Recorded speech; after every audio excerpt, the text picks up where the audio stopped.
Hello guys! Good morning, good afternoon, good evening, and good day. Again, this is RJYC Vlog. I'm calling you to say hi to everyone. And I'm back again. Pupunta na sa trabaho. So, meron lang tayong isang i-discuss. Mga mahal kong followers and subscribers. So, ito nga. Meron mga pinapalabas ngayon na survey. Itong si Pulse Asia at saka si Tangire na naging Tangine. Tangine naman eh. At saka yung iba pang mga survey na ginagawa nitong Bangag admin. Kasi for sure naman yan eh. Itong mga taong nagpapagawa ng ano na yan, ng survey na yan. Of course, they paid for those mga nagsisurvey na yan. Actually, tama nga si si Kong Marcoleta na sana hindi daw ginagawa yung mga survey na yan eh. Kasi nakakatawa yung result eh. Like si Senator Bato de la Rosa, wala man lang sa top 20. Kalokohan yun. Kalokohan talaga. Tapos may nakalagay pa Ben Tulfo and yung mga Tulfo. Ano bang ginawa ng Tulfo? Hindi nga sila nagba-viral sa SOCMED. Hindi sila napag-uusapan sa social media. Ayan na ang number 1 ng pagkakakilanlan kapag sumisikat ka na. Sa social media pa lang, pinagkakaguluhan ka na ng mga tao. So how is that even possible na nandyan sila sa top? Na hindi naman sila napag-uusapan.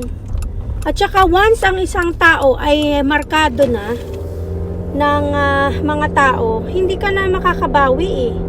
Kasi tingnan mo ha, kung ang pagbabasihan is yung na yan, halos lahat ng mga nandun sa top 10 yata yun nasa linyahan ni Bangag. How is that even possible? Wala nang tiwala ang tao kay Bangag Paano pa nila pagkakatiwalaan yung mga in-endorso niya, right? Like, it doesn't make any sense. It doesn't add up, to be honest. So, yeah.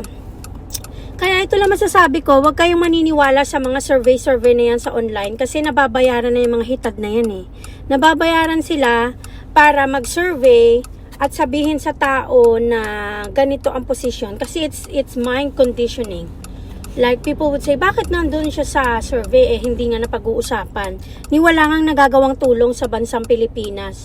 Tapos tahimik sila sa mga kaguluhan, PhilHealth, impeachment, mga power tripping, sa tuwad ko, mga yung mga ginagawa ng mga tao na hindi maganda, tahimik sila.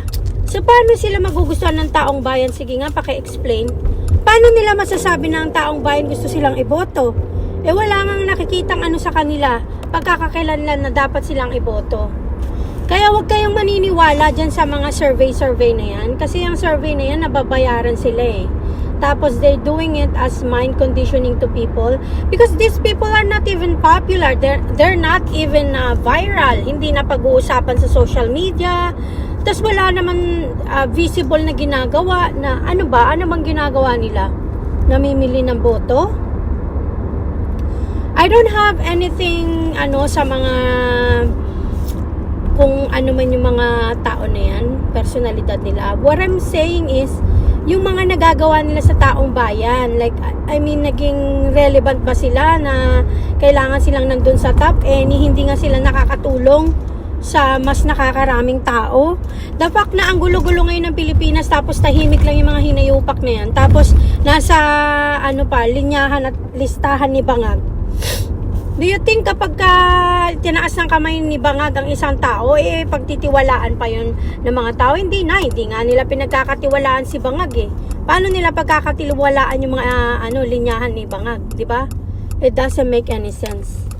Ayun lang nga masasabi ko dyan. Hindi ko magets yung idea. Kaya huwag kayong nagpapaniwala sa mga survey na yan kasi nababayaran yung mga hinayupak na yan. Mga wala ring dignidad. Mana-mana lang din sila ng mga amo nila at saka ng mga taong nagbabayad sa kanila. Anong point na nag-survey ka pa kung dinaya mo rin lang, di ba? So, puro kalokohan lang yung survey na yan kaya huwag kayo nagpapaniwala. Buti na lang matatalino ng taong bayan, right? Anyways guys, I'm already at work. Again, thank you so much for your support and please like, subscribe, comment, and share. God bless you guys. Bye!